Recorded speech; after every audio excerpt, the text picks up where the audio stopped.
Welcome to the Cove Podcast, your stop for PME on the go.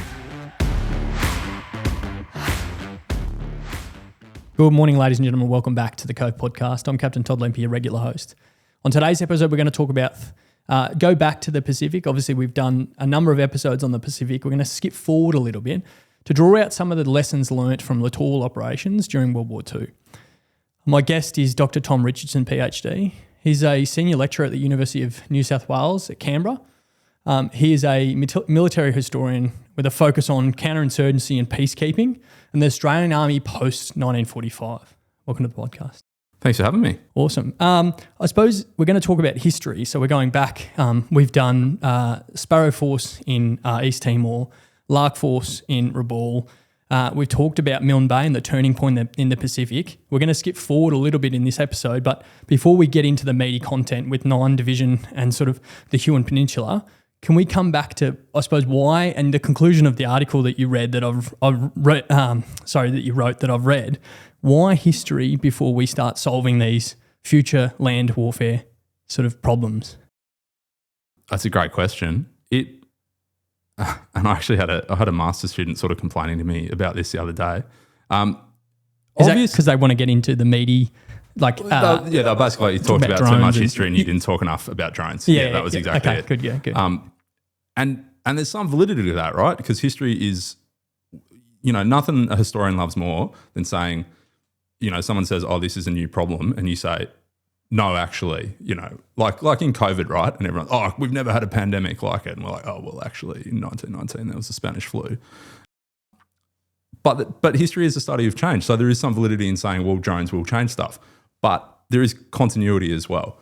And so the problems that the Army faced in 1942, 1943, 1944 are very much the same problems they face today. How do you put a force ashore? Whose responsibility is it in a joint force to do certain aspects of logistics? How do you operate in a contested space? What's the operational concept in terms of control of the land and therefore control of the air, allowing manoeuvre at sea, et cetera, et cetera? So history gives you a framework to understand your current challenges. It shouldn't ever be seen as the total solution because things do change.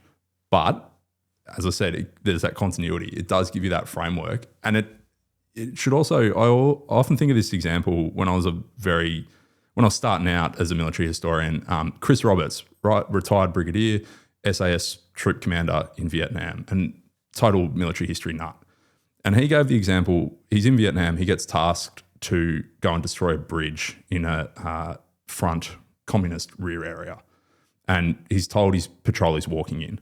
And he'd read all the books about airborne operations in the Second World War, so like the glider assault at Pegasus Bridge on D-Day, for example. And he turns around to his commander and says, sir, with respect, I think we should fly in by helicopter. Now, obviously, helicopters didn't exist in the Second World War, right? You had to use a glider, but the concept is the same, that you can suddenly come from the air, hit really quickly, evacuate really quickly, minimise the risk to your force. So that's sort of what I mean by continuity and change, right? The technology changes, but history can provide you that inspiration to solve the problem you've got today. Yeah, that's absolutely awesome. And I think that's why we went back through Rabaul and some of I think Rabaul epitomises what at the worst of war, I suppose, and sort of getting sort of pushed off position by thousands of overwhelming enemy and not fighting 3-1 and having like fair odds and stuff. As we go, we went to Milne Bay with 75 and 76 squadrons flying Kitty Hawks in support of the operations at Milne Bay and sort of the turning point of the Pacific. This is the first, and one of the challenges we have at the minute is trying to do littoral operations and insert by sort of landing craft and using sort of that beach landing and then subsequently moving up through the islands. That's what this episode is about. So the 9th Division in Huon Peninsula. Just before we start, do you want to acknowledge any sources before we move on? Just I've read your article and it's of the same name as the episode, and I'll drop it in the show notes. But what else are we going to draw upon before? So for all you junior officers or senior NCOs, or indeed anyone, this is one of a series that came out of some conferences at the War Memorial. It's edited by Pete Dean, who is a major contributor to the DSR. And the kind of the thinking behind Australia's littoral strategy now. It's a series of chapters that covers, it's called Australia 1943, the Liberation of New Guinea. It's a series of chapters that covers all of the sort of campaigns we're going to talk about within the broader Cartwheel campaign. It's got Navy perspectives, it's got Army perspectives, it's got Japanese perspectives, which is really unusual. So you get that sense of what the enemy was trying to do, which is really unusual in military history, unfortunately, due to language barriers. But the reason I've brought it in is because it's really accessible, right? Because all of those topics are covered in a single chapter, it's something you can smash out in a sitting potentially or a couple of nights before bed. So I appreciate, your audience is very time poor. This is the kind of thing that they need that will give them those lessons, and he's sort of written for that type of audience rather than being 500 pages of densely footnoted academic language. Yeah. No, absolutely awesome. So if we go to the Huon Peninsula now, just before we launch into the tactical actions of the 9th Division and what the end state was and the goal and as we fought, can you just explain briefly where we're at in the Pacific campaign before we start to look at Finschhafen and the capture of Finschhafen? Yeah, sure. So you guys are up to Milne Bay. Obviously, at the same time, roughly Milne Bay is occurring. The Kokoda campaign is happening. At the same time as that, there's also Guadalcanal in the Solomon Islands, which I'm sure your listeners will be familiar with from the Pacific, and Gary Sweet's heroics in that role. That sort of blunts or hands the initiative to the Allies. So what you see is the evolution of a plan called Cartwheel, Operation Cartwheel. That's designed to isolate the major Japanese base at Rabaul in New Britain. So always hard to give a geographic picture on a podcast, right? But if you imagine a sort of upside down U or horseshoe shape, the Solomon Sea is in the middle of that. The right-hand side of the horseshoe is the Solomon Islands chain. The left-hand side is the coast of New Guinea. And sitting at the top is the island of New Britain, on which is Rabaul. So Cartwheel had a really simple operational concept. A predominantly Australian force goes up the coast of New Guinea in a series of amphibious operations. A predominantly American force goes up the Solomon Islands. They meet, Rabaul is cut off, and then the next phase of Allied operations, which is eventually sort of moving even further up New Guinea with an aim to liberating the Philippines, can begin. That's the really broad concept. In terms of, and again, this is sort of linking back to its relevance to Army today, the operational concept is what you might call, or what Pete Dean, I think, calls archipelagic manoeuvre, if I can wrap my mouth around it. So in an archipelago, because you have so many islands, if you can control the islands, you can build airfields on the islands. Your air power then controls the sea. It allows manoeuvre on the sea. That allows the next amphibious operation to capture a new area. You repeat this virtuous process, right? You build another airbase, you control the sea, you advance, so on. So that's the idea in both the Solomons and New Guinea. And so that's what Australian forces are committed to. They're committed to a series of amphib operations.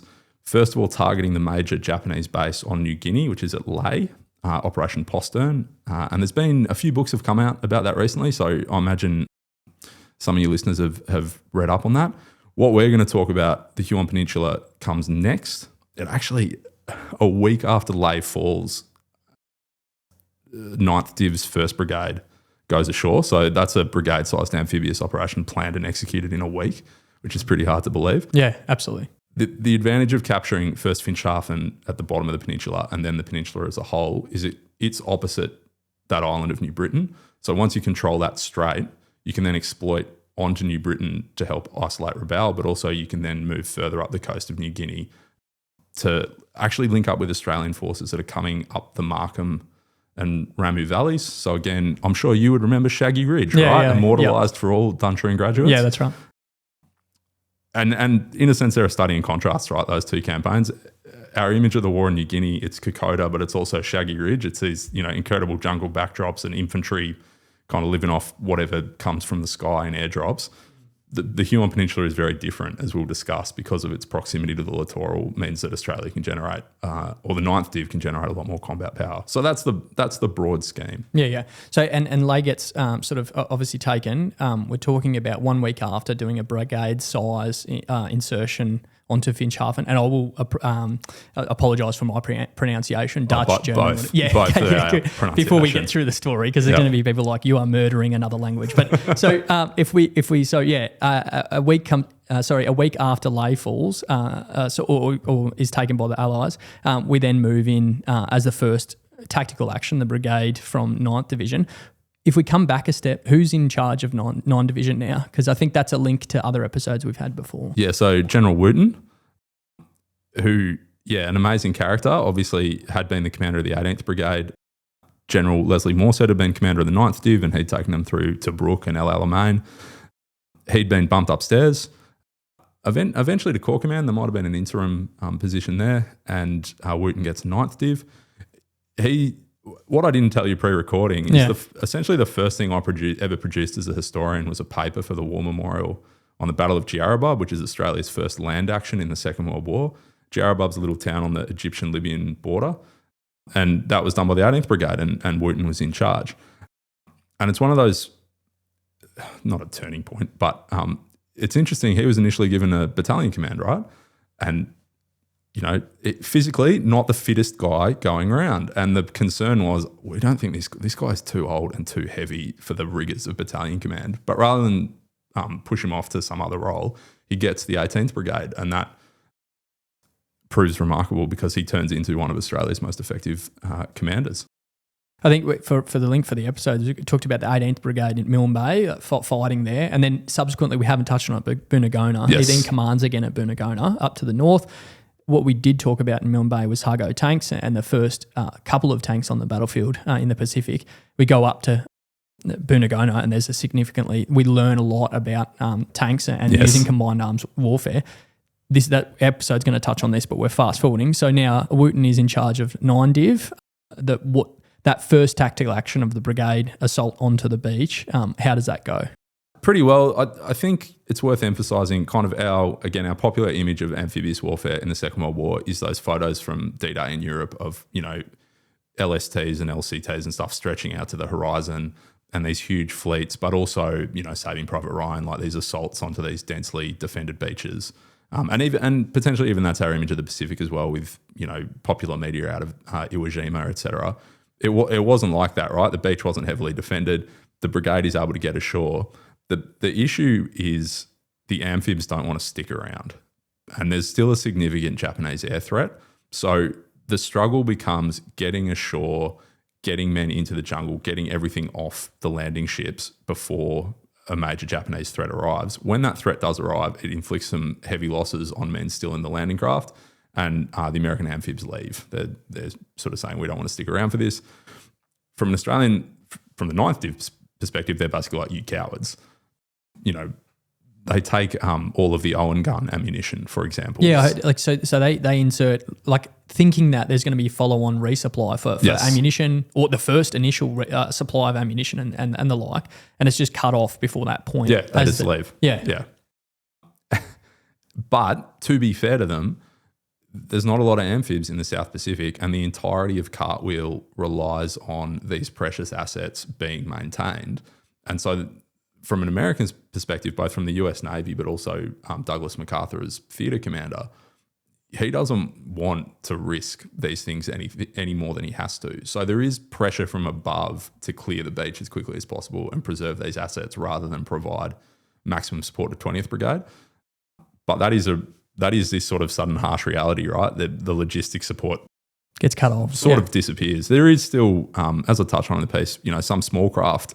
The distance from where they've set off in Lae to Finschhafen is short enough that small craft can make that journey, but they can't carry the volume at that stage that the big amphibs can. So it's a big problem. Just before we get on to sort of how they solved that problem or went through the struggles, can we come back to MacArthur? You just talked about he wasn't willing to risk the amphibious component of and sort of sent them off. Probably you said, use the word that disappeared. That's if we talk about MacArthur, so completely willing in some of the earlier episodes to commit large amounts of force and keeps telling people the whole time, keeps telling the commanders on the ground to commit everything they've got. So fast forward, he's not willing to risk the amphibious or the ships. What's changed or what is different? What's his thought? You'd like to say he's discovered some humanity, but no, it's a timetabling thing. Douglas MacArthur had one of the world's biggest egos, and he sees his path to returning to the Philippines and sort of avenging his great humiliation, as Cartwheel is the first step in that. So Cartwheel has to keep going. So he's worried that continued having the amphibs tied down to supporting Australian ops means that they can't go on and do the next thing. and that's slowing him down, and that's the issue. It's not that he's actually, if he had double the number of landing ship tanks that he did, I think he would have been happy for them to risk it off the beachhead. But it was his whole concept of operations relies on this handful of big amphibs. He has to preserve them if his concept is going to move forward. And he's seeing some losses from the Japanese as the threat arrives. So if we go to that component you talked about before with the resupply and the sort of that follow-on force disappearing, how does 9 Div or the 9th Division start to solve that problem or go through the process of trying to fight, yet having the basic source disappear? Well, there's a couple of things. The other reason MacArthur is happy for the amphibs to leave is that his intelligence staff are telling him there are no Japanese around Finschhafen. This is a very lightly held area. That's not true. It's actually very heavily held, but also after the loss of Lae, the Japanese can kind of see their position in the Southwest Pacific unraveling, and they're like, this is it, right? We have to fight for this. So a division is given orders to move into that area and counterattack the Australian beachhead. Now, that's difficult because of the terrain, etc. So that threat is emerging. 9th Div is seeing this happen and sort of sending frantic messages back saying, like, we've really stirred up a hornet's nest here. We need follow-on forces. MacArthur's saying, no, but my intelligence staff in Brisbane tell me that's not true. So, more whinging Australians, I'm not listening to you. To their credit, Australian senior officers going to bat really heavily for this and say, you need to turn the tap back on. We need to get more men in there. So that's one way, and the amphibs do. Another brigade arrives by fast transport, and then the amphibs do come back to deliver the divisional HQ and the 3rd Brigade. In the interim, and sort of major theme of my piece is the US Army had raised these special engineering brigades basically for amphibious warfare. So they had all the small amphibious craft to move men ashore off big amphibs, but also a shore battalion to move all the stuff being dumped off the beach into dumps, be able to build roads, create exits on a beach, et cetera, et cetera. It's a huge plethora of tasks as well. Like if we would go back to how much they're tasked with, you talked about engineers, there's a lot in there. Huge. Yeah.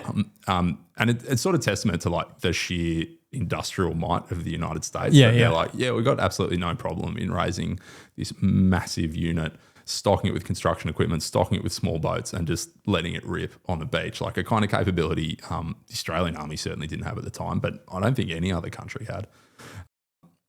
But as I said, the distance between sort of Lae and Finschhafen is short enough that some of those craft can make that journey.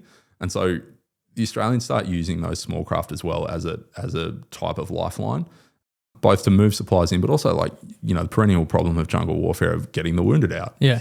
Stuff like that. Not just the wounded as in like battle casualties, but also non-battle casualties as well. Like talking about some of the harsh realities of operating in the jungle and in PNG, like they're starting to send people back for support, hospitalisation and the like. Yeah, totally. And if we just take a quick detour, this idea of what can the army learn from the past when drones exist and the internet exists.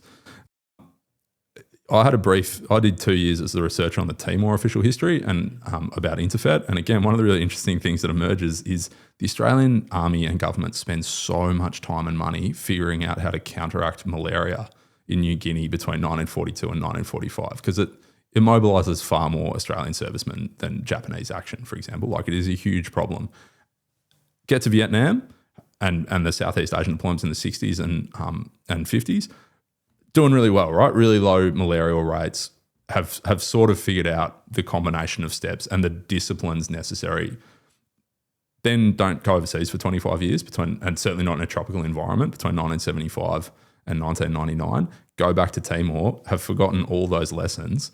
Nothing's changed. The drugs are still the same. The disciplines are still the same about covering up your skin and mosquito nets and stuff. It's just the army has lost that institutional knowledge, has to relearn all the same lessons. So that's sort of the value of history. And that's also something, your listeners should keep in mind when imagining these campaigns is these units are perpetually under strength because guys are just going down with the disease that comes from living in the jungle, whether that's malaria or, countless other sort of different types of diseases and all that sort of stuff. Yeah. Being wet all the time, right? You're a soldier, you know this stuff better than I do, right? Yeah. And the army gets better and better at managing that, but it's still not perfect. It's just sort of a consequence of doing business in that kind of environment. So yeah, you're absolutely right. There's this, constant shuttle of men back to rear areas, and equally, replacements coming forward, etc. So to go back to the original question, that is how the 9th restores some logistics capability, is this small boat capability that also isn't controlled by the US Navy, is controlled by the 9th Div. And that's another, I know we're not a joint force anymore, are we? We're an integrated force. That's right, yeah. And everything's beautiful and everyone thinks kumbaya, but controlling an asset, your headquarters controlling an asset rather than it being controlled by a theatre headquarters, is always for example. better. Yeah. Like, Because you makes have a huge control. difference. Yeah, that's right. They start to sort of ferry things, I suppose, ferry for lack of a better tactical term, from Lae into Finschhafen.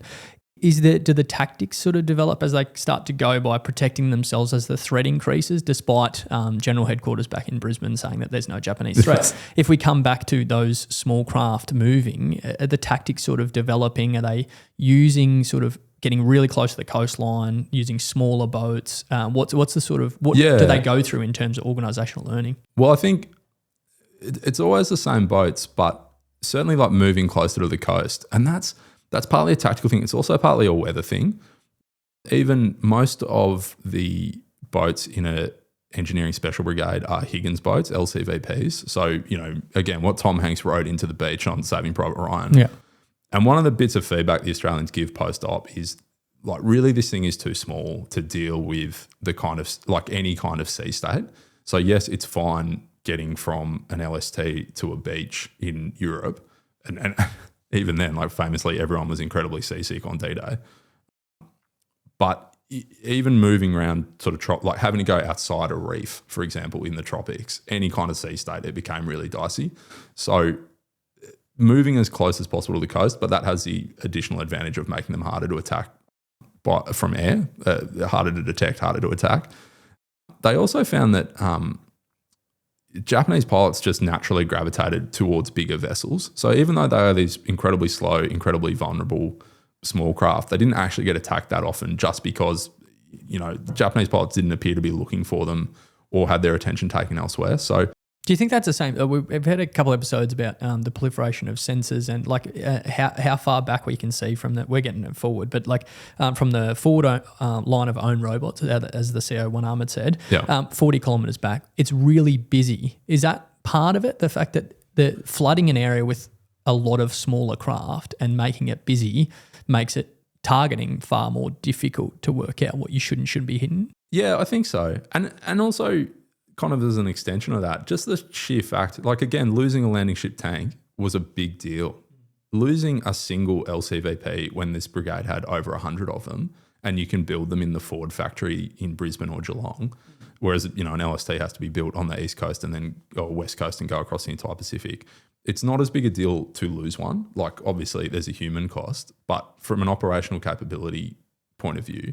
So yeah, I think you're absolutely right. There's so much of this activity that it hides them in one sense, but also, it's better to have many small, cheap things than one big, expensive thing, basically. Which is the same as sort of the approach in Ukraine and Russia is with the drones, just to bring it back, because you've already talked about it. It's obviously on the forefront of everyone's mind, but with the drone, sort of thinking about drones as ammunition and getting them small and cheap and somewhat expendable.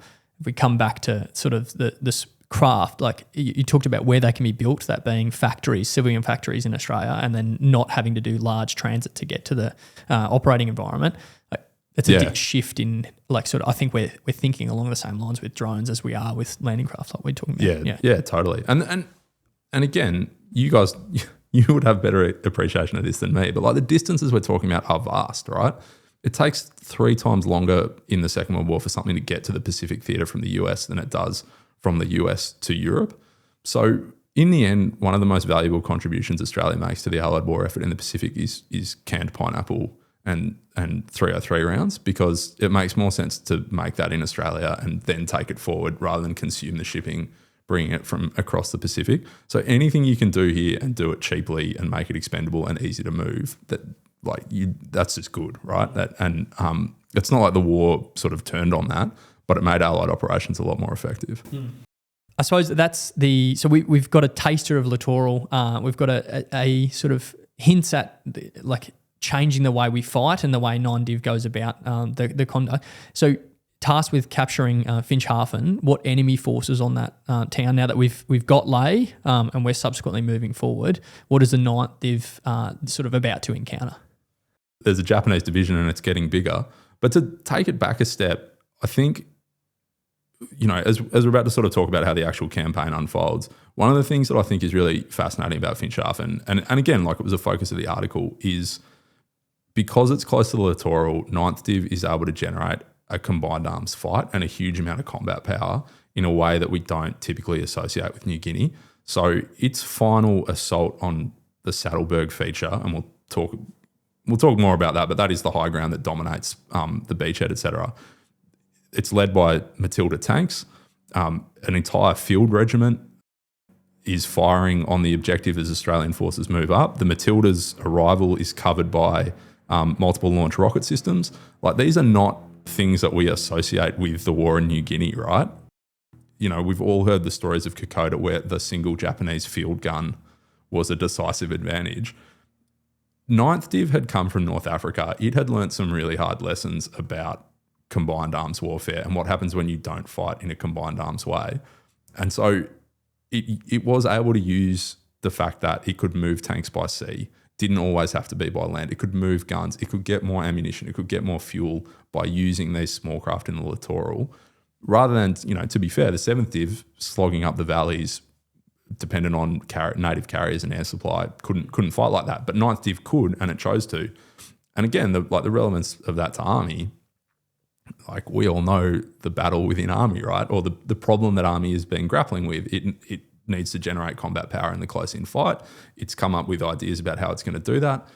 It's not sure if those systems can be used in the terrain it expects to fight in, and it hasn't quite come up with a solution to that, right? Is that a fair summation? Yeah. I'm not saying 9th Div shows the way, because Matilda tank is a lot smaller than an Abrams. Yeah, and I think that's where we're struggling. Yeah. On the other hand, an Abrams, the bridges, the Abrams has a better power to weight ratio. I'm thinking about, I don't know if he'd be listening, but Matthew Sterenberg, another one of my former students, an armoured officer, he gets very passionate about the suitability of the Abrams. Anyway, we'll park that. Yeah. But even the use of artillery, right? Again, not maybe not at the forefront of our mind, but Japanese officers post-war are testifying this made a huge difference to the campaign. Your ability to drop hundreds of rounds onto us, and we didn't have anything that could compare to that, or very little artillery.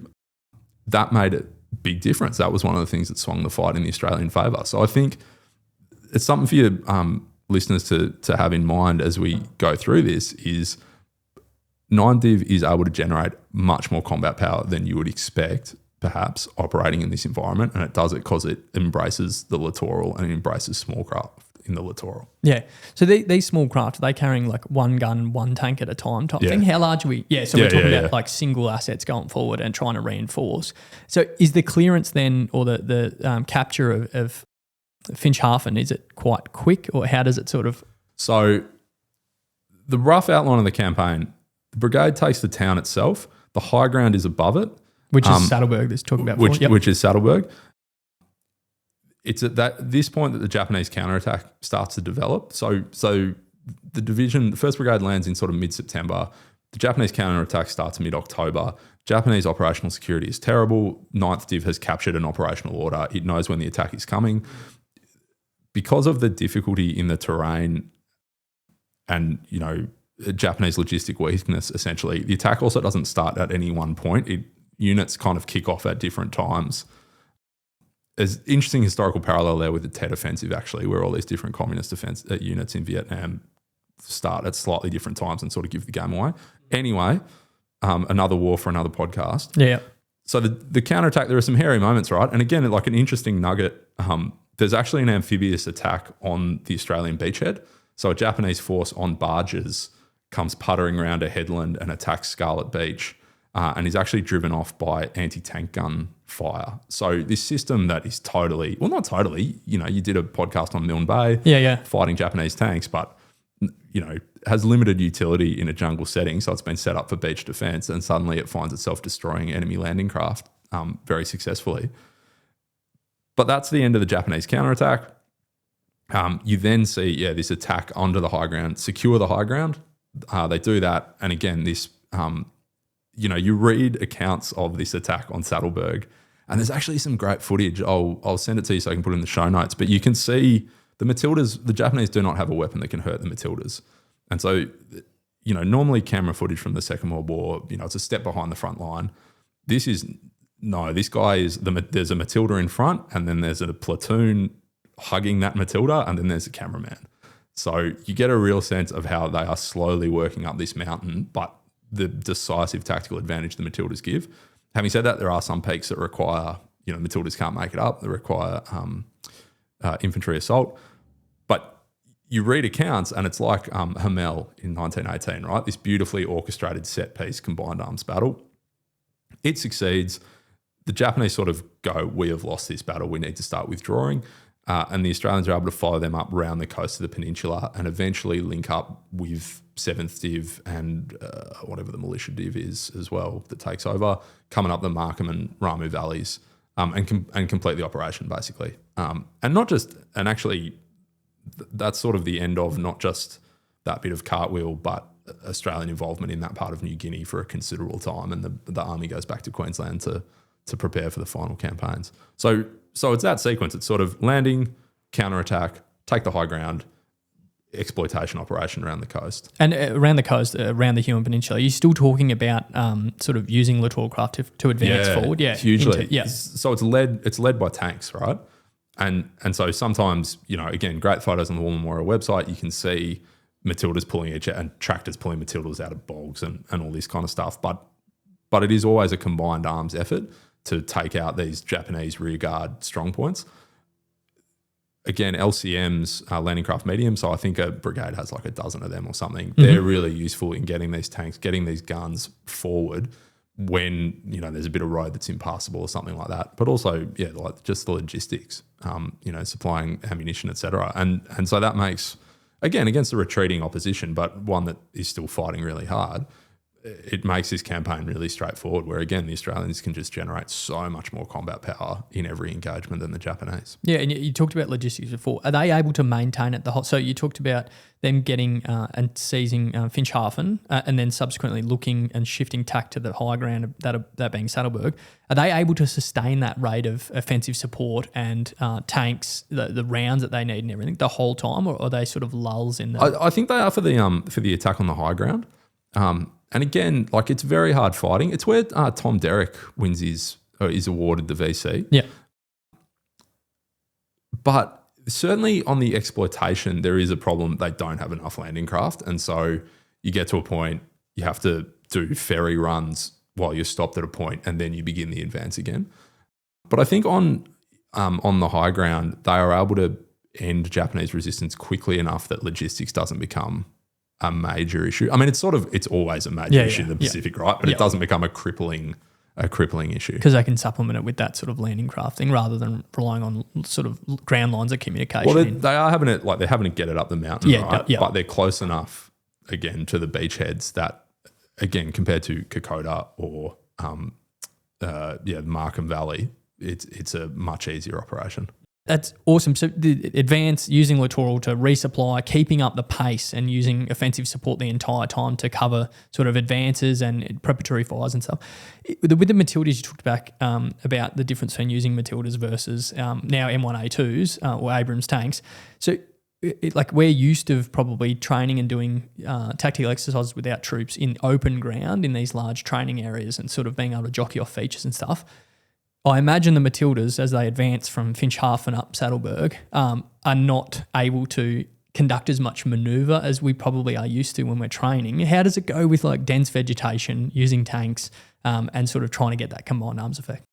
Yeah, it's hard. And I think, again, to go back to the sort of culture war within Army today, there shouldn't be any suggestion that it's not extremely difficult in 1943 or indeed 1968 in Vietnam to use a tank in the jungle. They get bogged all the time. They're having to winch them up features. Sometimes dozers under fire are having to sort of drag them forward. They are using established tracks in a lot of cases. but in the end, it's worth it.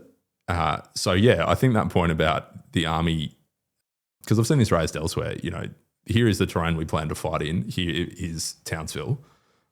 They're not the same, right? Yeah. So how do you recreate that issue and thinking about how different fighting in the jungle is? And I mean, and to be fair, that cuts both ways in terms of technology, right? Are we going to, can an FPV drone work in triple canopy jungle? Yeah.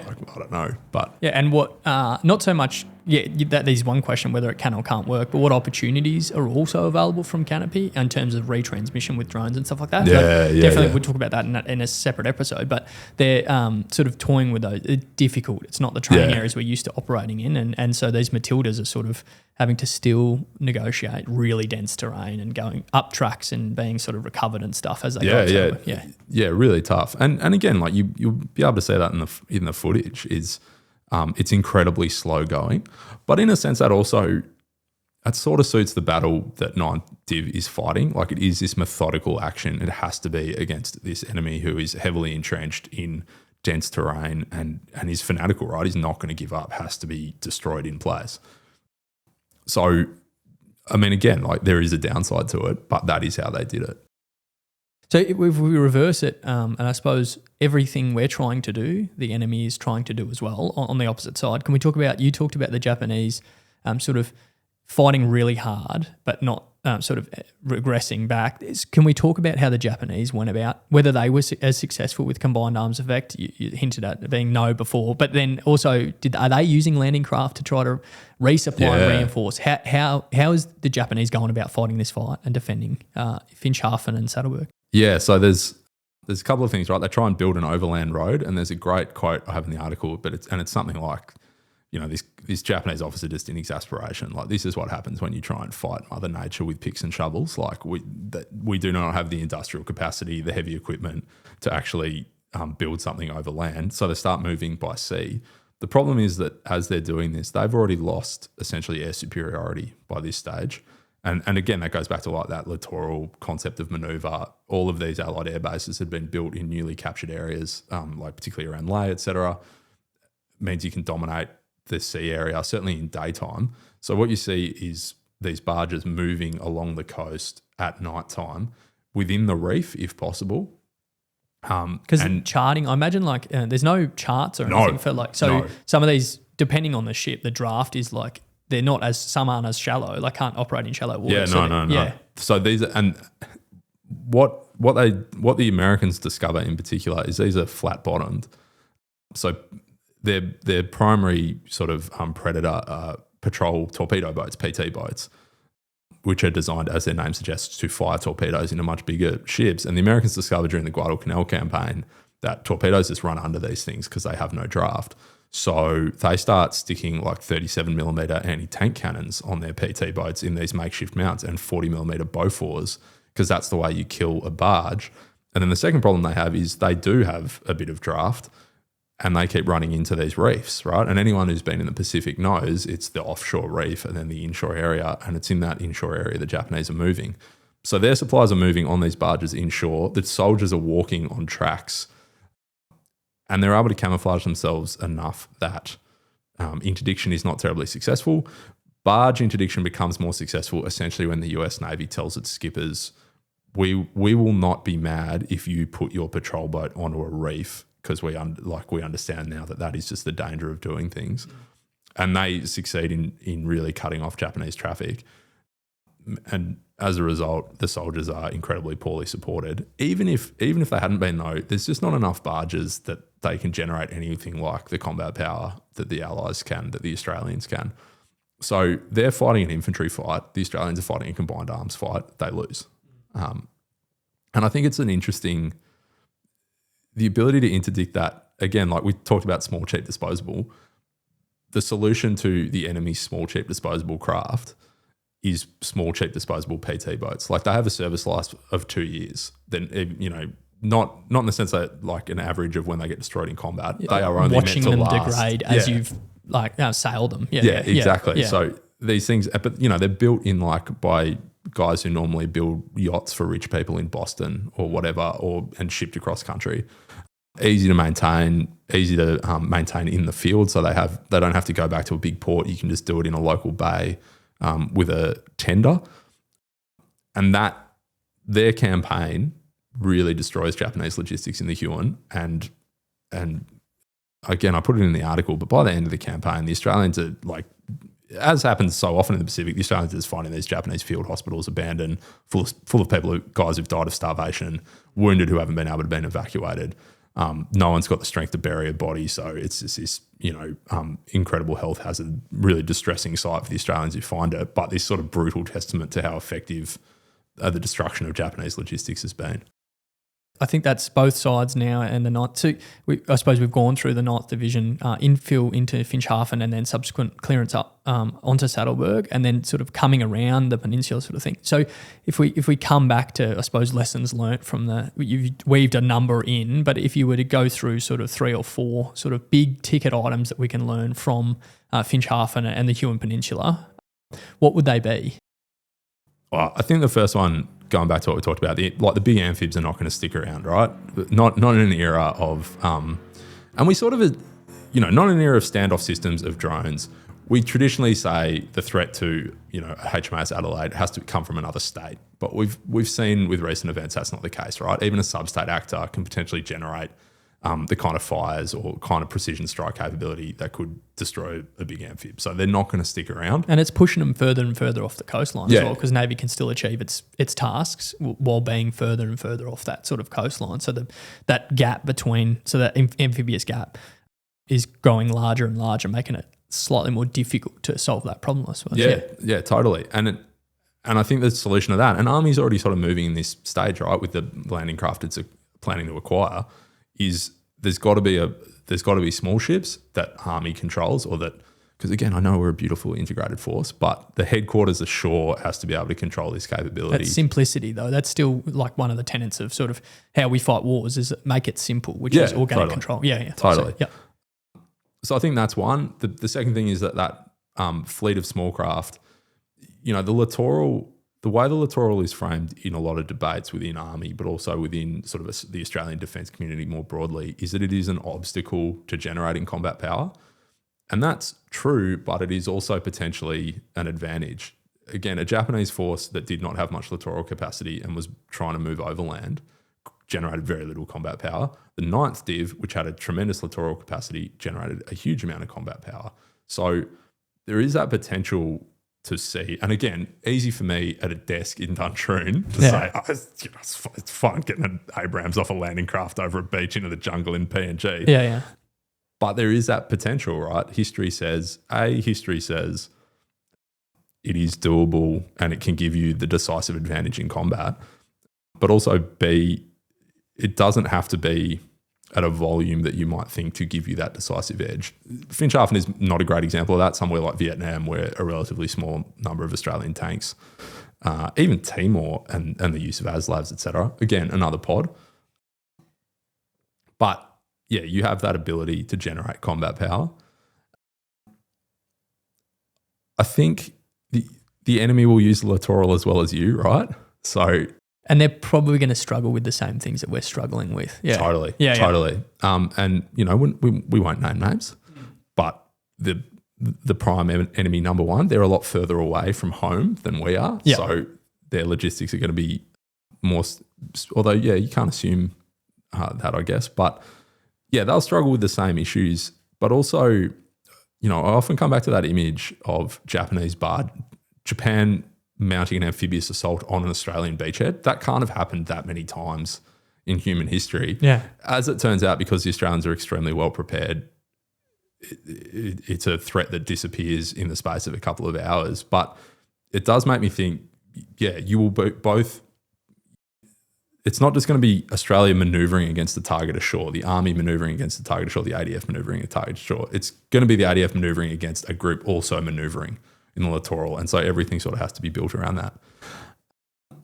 And then I guess the final lesson is just the primacy of logistics, right? Everything hangs on that sort of. And that's, is that a capability we're well endowed with at the moment? I don't know. So food for thought on logistics. I think it's a common thread across all the episodes is that, sort of logistics stops this. And sort of we really need to consider how we resupply. You talked about, it was a refreshing point when you talked about coming from Finschhafen up Saddleberg, a slower assault, and the loggies listening are probably just like, thank God that it's slow and we can move things slowly to reinforce to get through this clearance and stuff.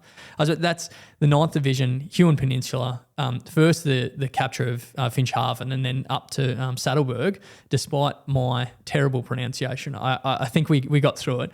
Dr. Tom Richardson, thank you so much for coming on the podcast. It's been absolutely awesome. Thanks, man. It's been a pleasure. Thank you very much. And you set me up for a few segues. One, preventative health being malaria, and subsequently getting a couple of the guys and girls on from the MWO course talking about the landing craft that we're going to get. Thank you so much. Oh, an absolute pleasure. Cheers. Thanks for listening to the Cove Podcast. Explore our channel for more great audio PME content. Also, visit us at cove.army.gov.au for hundreds of additional resources. The Cove, the learning home of the Australian profession of arms.